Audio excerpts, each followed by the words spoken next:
Hello दोस्तों आजकल पूरी दुनिया में एक महामारी कोरोना ने अपना आतंक इस कदर फैलाया हुआ है कि हम अपनों को खोते जा रहे हैं। हम अपने बहुत से लोगों को बेवजह खो चुके हैं।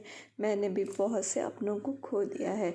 जब मैं अपनों के बारे में सोच रही थी कि वो हम सभी को छोड़कर चले गए, क्यों यह महामारी आई, इस महामारी को मारने का क्या तरीका है, तब मेरे दिमाग में कुछ चीज़ें इस कदर घूमने लगी जो मैं आप लोगों के साथ साझा करना चाहती हूँ।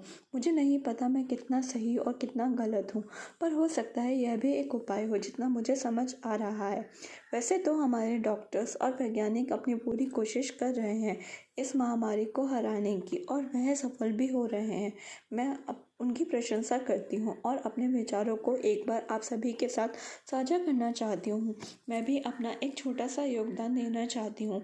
हो सकता है कि आप लोगों को हिंट मिल जाए। आशा करती हूँ कि आप लोगों को हिंट मिल जाएगा। दोस्तों, बिना वक्त गवाए मैं चलती हूँ अपनी वीडियो पर, जिसका नाम मैंने दिया है कोरोना को कोरोना से हराएं। ज़रूर देखिए। अगर आपको मेरी वीडियो पसंद आती है तो उसे लाइक शेयर सब्सक्राइब ज़रूर कर दें।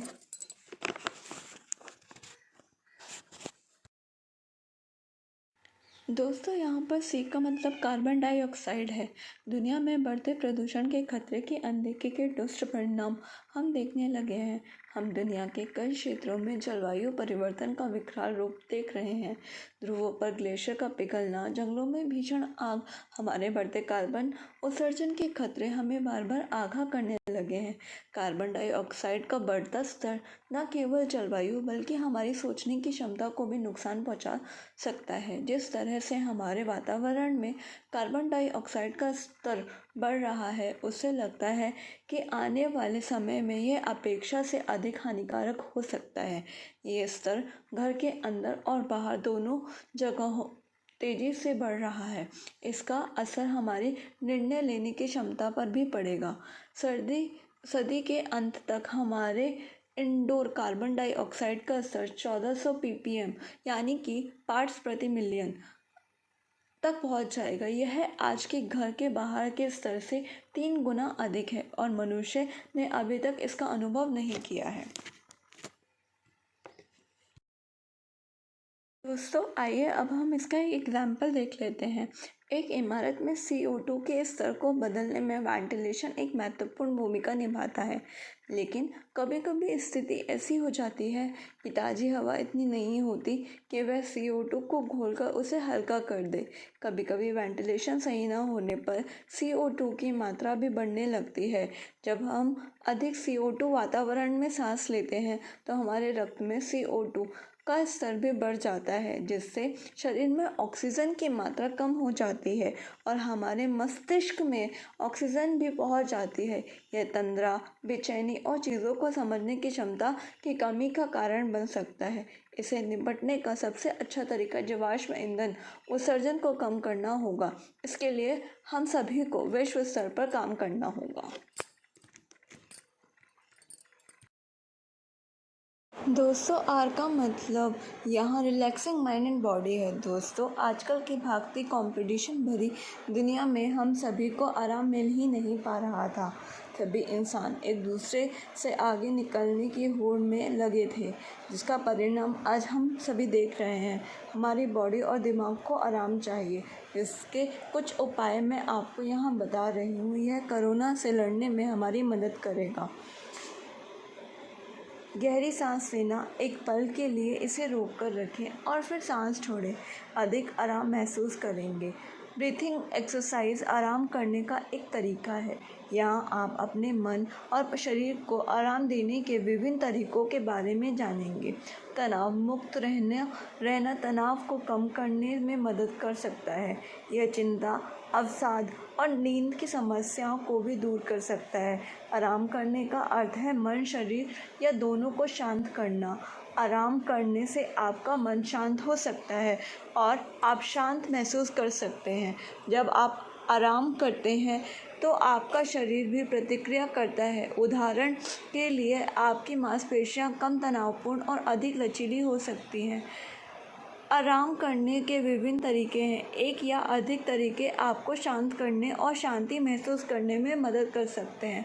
आप अपने मन और शरीर को कैसे आराम दे सकते हैं? आराम करने के बहुत सारे तरीके हैं। कुछ तरीके आपके दिमाग को आराम देने के लिए और कुछ आपके शरीर को आराम देने के लिए बनाए गए हैं। लेकिन जिस तरह से मन और शरीर जुड़े हुए हैं, उसके कारण कई विश्राम विधियाँ मन और शरीर दोनों पर काम करती हैं। ध्यान केंद्रित करने की कोशिश करनी चाहिए। ध्यान केंद्रित करने के लिए हमें उन चीज़ों पर ध्यान केंद्रित करना चाहिए जो अभी हो रहे हैं। जैसे कुछ लोग लिखना पसंद करते हैं, लोग लिखकर अपनी भावनाओं को आराम महसूस करते हैं। कुछ लोग म्यूज़िक सुनकर आराम महसूस करते हैं, तो कुछ लोग पेंटिंग करके आराम महसूस करते हैं। यह सब एग्जाम्पल ध्यान को केंद्रित करने का एक तरीका है। एक्सरसाइज करें या ऐसी एक्टिविटी करें जिससे आपको आराम मिले। बॉडी मसाज और हेड मसाज लें जिससे आपके माइंड और बॉडी को आराम मिले। एक हॉट ड्रिंक लें जैसे हर्बल टी या मिल्क, जिससे आपके माइंड और बॉडी को रिलैक्स मिलेगा। यहाँ पे ओ का मतलब ऑक्सीजन है। हमारे शरीर में ऑक्सीजन की मात्रा का मतलब हमारे रक्त में ऑक्सीजन की मात्रा से है। यदि रक्त में पारा 75 और 100 मिलीमीटर के बीच ऑक्सीजन है तो इसे सामान्य स्तर माना जाएगा। हालांकि यदि ऑक्सीजन का स्तर 60 मिलीमीटर Hg से नीचे है तो इसे सामान्य से कम माना जाता है। फिर आपको ऑक्सीजन सप्लीमेंट की ज़रूरत है। एक स्वस्थ युवा प्रति मिनट 12 से 20 बार सांस लेता है और बाहर निकालता है, लेकिन इसकी सही दर प्रति मिनट 6 से 8 बार होती है। यानी तेज़ी से सांस लेने के बजाय गहरी सांस लेना फ़ायदेमंद होता है। यदि आप तेज़ी से सांस लेते हैं तो हमें पर्याप्त ऑक्सीजन नहीं मिल सकती है। जब हम सांस लेते हैं तो ऑक्सीजन अंदर जाती है और जब हम सांस छोड़ते हैं तो कार्बन डाइऑक्साइड बाहर आती है। इस कार्य को हमारे फेफड़ों का सबसे निचला भाग कहते हैं, जिसे एलिवियोली कहते हैं। इसलिए हमें गहरी सांस लेनी चाहिए ताकि हवा का प्रभाव फेफड़ों के निचले हिस्से तक पहुंच जाए। जब वायु एलिवियोली में पहुंचती है तो रक्त में ऑक्सीजन की मात्रा बढ़ जाती है। हम अपने श्वसन तंत्र के माध्यम से वातावरण में परिसंचारी हवा से ऑक्सीजन लेते हैं। यह ऑक्सीजन सीधे हमारे रक्त में जाती है, जो हमारे रक्त वाहिकाओं के माध्यम से पूरे शरीर में पहुंचती है। ये काम हमारी लाल रक्त कोशिकाओं में होता है, जिसका काम ऑक्सीजन को एक जगह से दूसरे जगह पहुंचाना होता है। इस मामले में लाल रक्त कोशिकाएं जितनी स्वस्थ होंगी, हमारे शरीर में ऑक्सीजन का स्तर उतना ही सामान्य होगा। शरीर में ऑक्सीजन का स्तर कम होने के कारण जो स्थिति उत्पन्न होती है उसे हाइपोकैक्सीमिया कहा जाता है। इसके लिए कई कारण हैं, जैसे प्रदूषण के उच्च स्तर के कारण हवा में ऑक्सीजन का निम्न स्तर, फेफड़ों की कमजोरी के कारण गहरी सांस लेने में असमर्थता, जिसके कारण सभी कोशिकाओं और ऊतकों को पर्याप्त ऑक्सीजन नहीं मिलती है।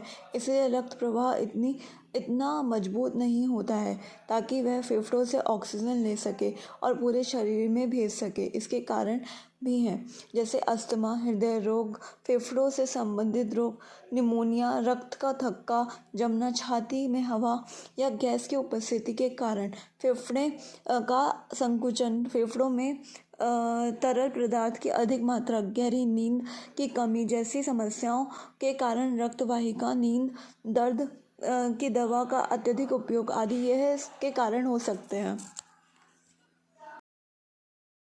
ऑक्सीजन लेवल को सही रखने के लिए क्या करें? ऑक्सीजन की मात्रा कम होने से शरीर में कई तरह की समस्याएं होती हैं, इसलिए हमें कुछ बातों का ध्यान रखना चाहिए ताकि किसी भी तरह की परेशानी से बचा जा सके। आइए जानते हैं ऑक्सीजन का स्तर बनाए रखने के लिए हमें क्या करना चाहिए। कोशिश करें और ताज़ी हवा में सांस लें। इसके लिए घर की खिड़कियाँ खुली रखें, बालकनी के दरवाजे खुले रखें, बालकनी में भी बैठें, पर्याप्त मात्रा में पानी पिएँ। हमारे फेफड़ों को रक्त में ऑक्सीजन पहुँचाने और शरीर से कार्बन डाइऑक्साइड को निकालने के लिए जल योजन की आवश्यकता होती है, इसलिए पर्याप्त मात्रा में पानी पिएं ताकि शरीर में इसकी कमी ना हो। ध्यान रहे कि हमारा शरीर प्रतिदिन औसतन 400 मिलीलीटर पानी सोखता है। आयरन से भरपूर खाद्य पदार्थों में शामिल करें। ऑक्सीजन का परिवहन हमारे लाल रक्त कोशिकाओं में होता है जिन्हें स्वस्थ रखने के लिए आयरन की आवश्यकता होती है। अगर आपको पर्याप्त आयरन नहीं मिलेगा तो आप थकान महसूस करेंगे। ऐसा इसीलिए है क्योंकि आयरन की कमी के कारण आपकी लाल रक्त कोशिकाएं कमज़ोर हो जाती हैं। वे पूरे शरीर को पर्याप्त ऑक्सीजन की आपूर्ति नहीं कर पाती हैं। आयरन की सही मात्रा बनाए रखने के लिए आपको हरी पत्तेदार सब्जियां, फल, अंडे, चिकन और मछली खानी चाहिए। अगर आप शरीर में ऑक्सीजन का स्तर बढ़ाना चाहते हैं तो व्यायाम भी करें। दरअसल हम इसके साथ जितनी ज़्यादा ऑक्सीजन का इस्तेमाल करते हैं हमारी कोशिकाएं उतनी ही ज़्यादा शक्तिशाली होती जाती हैं। मजबूत कोशिकाएं हमें ऊर्जावान रखती हैं। कुल मिलाकर व्यायाम ऑक्सीजन का अधिक उपयोग करेगा और आपको अधिक शक्ति और प्रजनन क्षमता प्रदान करेगा। केवल व्यायाम से काम नहीं चलेगा, आपको उचित श्वास प्रशिक्षण भी लेना होगा। इसीलिए धीरे धीरे और गहरी सांस लेने की आदत डालें। ब्रीदिंग एक्सरसाइज ना सिर्फ हमारे ऑक्सीजन लेवल को बढ़ाती है बल्कि हमें स्ट्रेस फ्री भी रखती है। यहाँ पर N का मतलब नाइट्रोजन है। नाइट्रोजन को N के रूप में दर्शाया गया है। ये पौधों और जानवरों के अस्तित्व के लिए आवश्यक है। हमारा वायुमंडल लगभग 78% नाइट्रोजन से बना है। इसका उपयोग हमारे शरीर में अमीनो एसिड बनाने के लिए किया जाता है जो बदले में प्रोटीन बनाते हैं। यह न्यूक्लिक एसिड बनाने में भी महत्वपूर्ण भूमिका निभाता है जो DNA और RNA बनाते हैं। पृथ्वी पर मानव या अन्य प्रजातियों को स्थिर प्रतिक्रियाशील रूप में नाइट्रोजन की आवश्यकता होती है। ये खाद्य उत्पादन प्रक्रिया के लिए भी आवश्यक है। नाइट्रोजन पृथ्वी के वायुमंडल का एक प्रमुख हिस्सा है। मानव श्वसन के माध्यम से नाइट्रोजन का उपयोग नहीं कर सकता है, लेकिन इसे पौधों या जानवरों के उपभोग के माध्यम से अवशोषित कर सकता है। जिन्होंने नाइट्रोजन युक्त वनस्पति का सेवन किया है, हम जिस हवा में सांस लेते हैं वह लगभग 78% नाइट्रोजन है। इसीलिए यह स्पष्ट है कि यह हर सांस के साथ हमारे शरीर में प्रवेश करती है। मानव शरीर में नाइट्रोजन प्रोटीन संश्लेषण विकास को प्रभावित करने वाले अमीनो एसिड, हार्मोन, मस्तिष्क के कार्यों और प्रतिरक्षा प्रणाली में मदद करता है। शरीर को नाइट्रोजन की आवश्यकता क्यों है? अमीनो एसिड मानव की आवश्यकता के अनुसार आवश्यक है और इसके लिए नाइट्रोजन एक महत्वपूर्ण स्रोत है जो आगे मानव प्रोटीन के संश्लेषण में मदद करता है। हमारे शरीर में एक मेटाबॉलिक प्रोसेस एंजाइमों पर निर्भर करती है जिसमें विभिन्न प्रकार के प्रोटीन होते हैं। न्यूक्लिक एसिड यानी DNA आपके जीन बनाते हैं और RNA प्रोटीन संश्लेषण में शामिल होता है जिसके लिए नाइट्रोजन की आवश्यकता होती है। हम सभी जानते हैं कि DNA के बिना हम जीवित नहीं रह सकते। मानव शरीर को भोजन के उचित पाचन और वृद्धि के लिए नाइट्रोजन की आवश्यकता होती है। मानव भ्रूण के विकास में भी यह बहुत महत्वपूर्ण है। कोशिका प्रतिस्थापन, कोशिकाओं के उत्पादन, ऊतक की मरम्मत के लिए नाइट्रोजन की आवश्यकता होती है। कुछ अन्य प्रकार के यौगिकों को बनाने के लिए नाइट्रोजन की आवश्यकता होती है जो प्रोटीन नहीं होते हैं। जैसे हीम का उपयोग हीमोग्लोबिन में किया जाता है जो लाल रक्त कोशिकाओं में ऑक्सीजन लाता है। नाइट्रोजन हमारे जीवन में एक महत्वपूर्ण भूमिका निभाता है। यह प्रोटीन संश्लेषण में मदद करता है।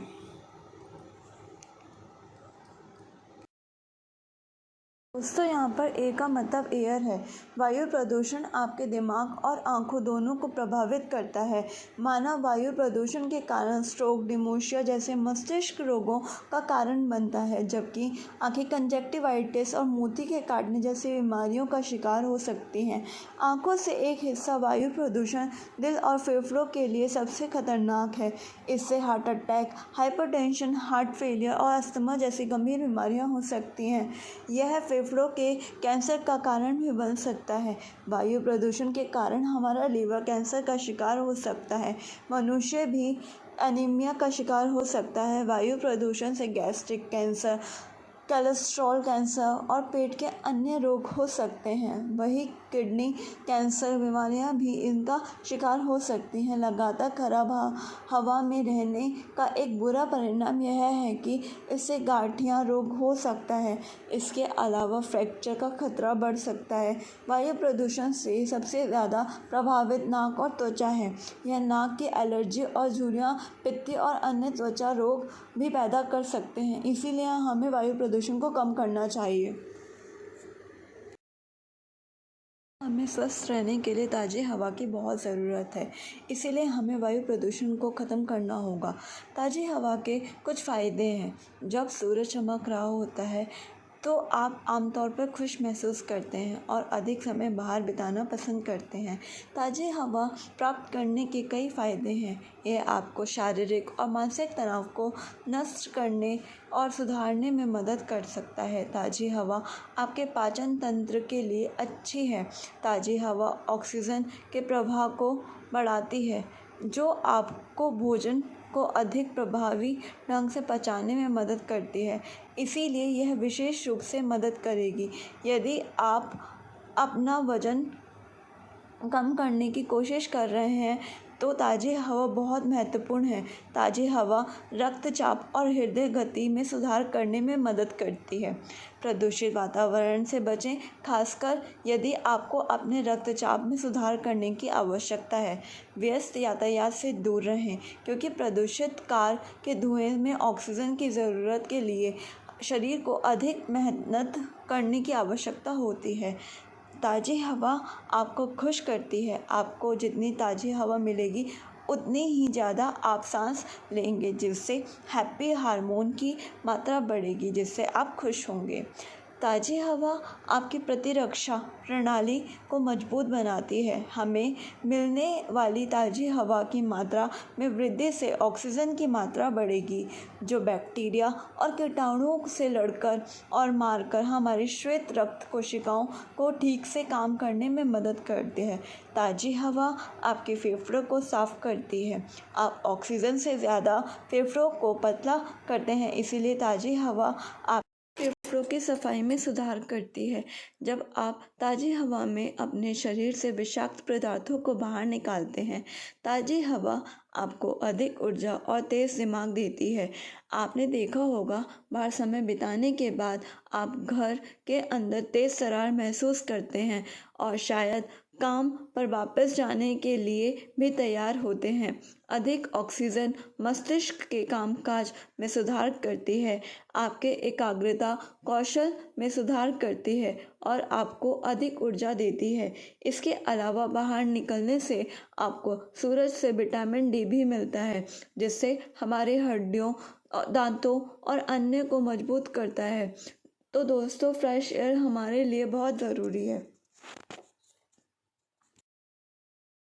तो मेरे हिसाब से ये था करोना, जिसमें सी का मतलब कार्बन डाइऑक्साइड, आर का मतलब रिलैक्स माइंड और बॉडी है, ओ का मतलब ऑक्सीजन एंड एन का मतलब नाइट्रोजन है और ए का मतलब एयर है। दोस्तों, कोरोना से लड़ने का तरीका हमारे पास ही है, बस इसे फॉलो करना है।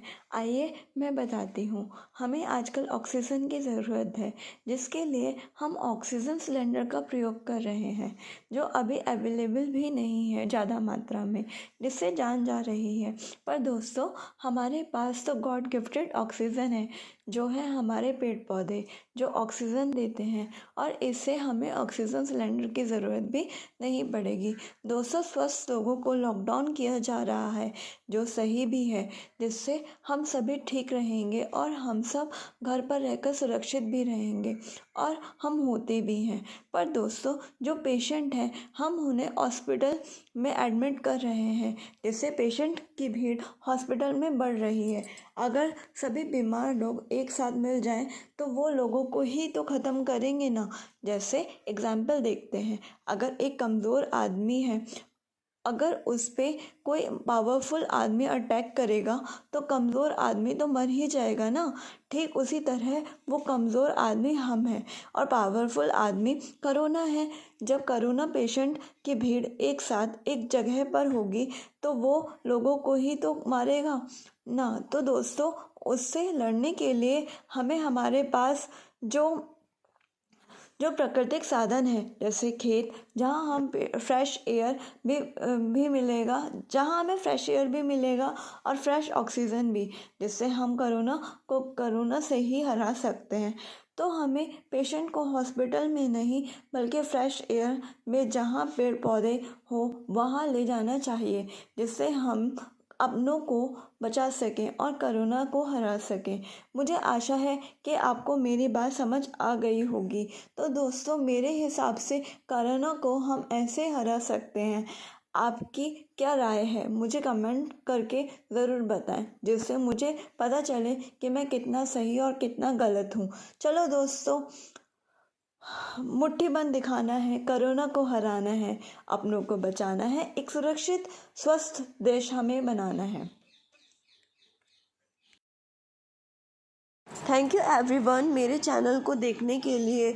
अगर आपको मेरा वीडियो पसंद आया हो तो आप मेरे वीडियोस को लाइक, शेयर एंड सब्सक्राइब ज़रूर करें और मेरे चैनल को लगातार देखने के लिए बेल आइकन पर प्रेस करें और मेरे नोटिफिकेशन के लिए मेरे चैनल को सब्सक्राइब ज़रूर कर लें, जिससे आपको मेरे वीडियोस का नोटिफिकेशन मिलता रहे।